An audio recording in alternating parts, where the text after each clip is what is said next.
Hello everybody and welcome back to the new VR news. As always, I am Mateo311 and this is your one channel for everything VR related. Today we have some amazing stories to go over, including an Oculus Quest for $199, some amazing games are releasing this week, there's some VR game changers like app sharing and DLSS, and we're checking out the Lynx R1 Mixed Reality headset. So let's not waste any more time and jump right into this. We're going to start things off with some gameplay trailers, and the first one is for the upcoming VR MMO Zenith. Developers Ramen VR have been pretty quiet regarding this title for quite some time, and this video only gives us a little sneak peek of a city level design, but we're still waiting for some new information. Now I can report that I am in communication with the developers, and I should have some more exclusive stuff to show in the near future. So I'm definitely looking forward to that, and I suspect you guys are too. Okay, so our next gameplay trailer is for Ziggy's Cosmic Adventure. This action arcade title has you flying through the solar system, engaging in arcade-style space combat,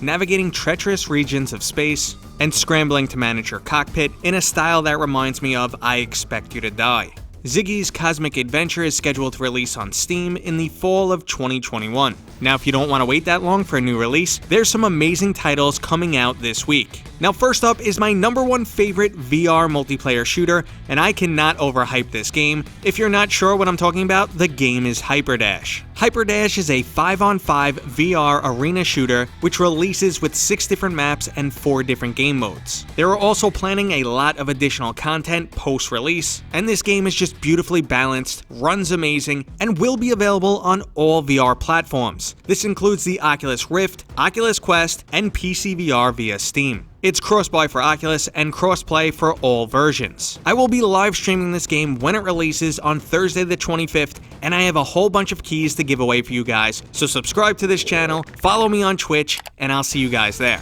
Now if single player is more your style, the new horror game Awaken is releasing on the same day. Travel through an abandoned hotel while wheelchair bound and being chased down by living dolls. Now the creepiness doesn't stop just there. You yourself are in fact a human-sized living doll. So while you're trying to sneak past some of these creatures or engage them in melee combat, you're also trying to solve the mystery of what exactly happened to you. So if you're looking for a story-driven horror creep fest, you can pick up Awaken this week on Steam. Now if you're looking for a single-player game that's much more lighthearted, Yupitergrad is releasing for the PSVR this week. If you're not familiar with Yupitergrad, it's a multi-hour grappling hook platformer with a great sense of humor. I recently completed this game and thoroughly enjoyed it. The grappling hook mechanics are fantastic, and it's just a lot of fun to play. After you complete the single player campaign, which took me roughly 3 hours, there are some time trial levels you can test out if you really want to perfect your swinging.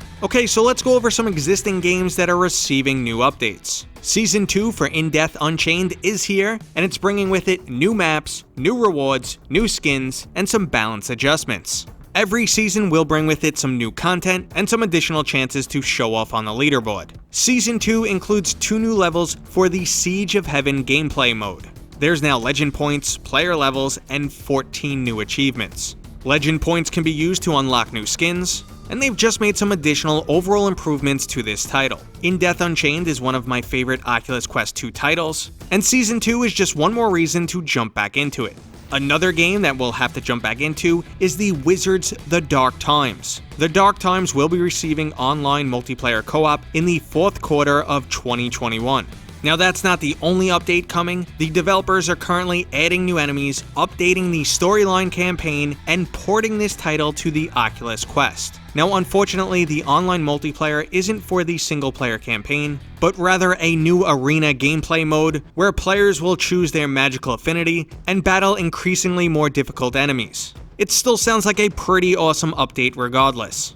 Another game that's receiving a Quest port is Zero Caliber. Zero Caliber is a campaign-style VR shooter with a 4-player co-op mode. Now the Quest version will feature all new content, but unfortunately will not have cross-play support with the Steam version. This port is expected in the 2nd quarter of 2021, and the developers haven't ruled out a PvP mode if there's enough demand.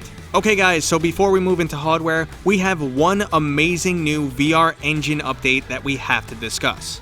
VR games that use the Unreal Engine are getting DLSS support. deep learning super sampling is an AI-based upscaling mechanic that increases both visual quality and overall performance. Now, you might be familiar with Steam VR's super sampling, which actually works in the opposite direction. Super sampling will allow you to render a game in a resolution higher than your VR headset is actually capable of. There are some nice overall visual benefits, but this comes at a steep performance hit. DLSS works in the opposite manner. You will render the game at a lower resolution, and through the magic of AI, come out with an image quality that is much closer to rendering at a much higher resolution, but without that significant performance hit. Now, this feature has been available in flat screen games for quite some time, and the overall quality and performance you get in games like Death Stranding, Control, and even Cyberpunk 2077 is quite impressive. What originally held this back from working in VR was the need for dual monitor support. Well, it's here now, and we can expect our Unreal VR games to start running a lot better and looking a lot better in the near future.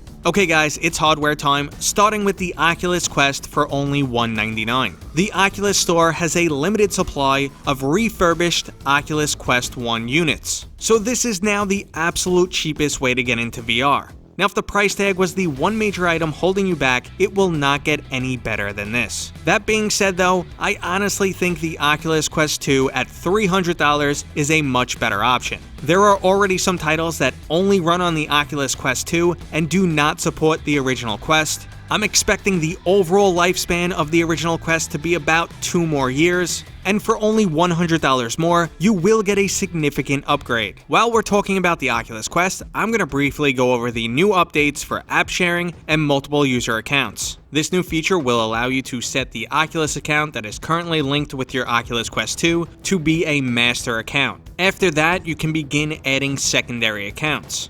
An example of this, I would become the master account on my existing Oculus Quest 2, and then my wife would be able to log in under her Facebook account as a secondary user. We would have a different friends list, save game files, and even different privacy settings.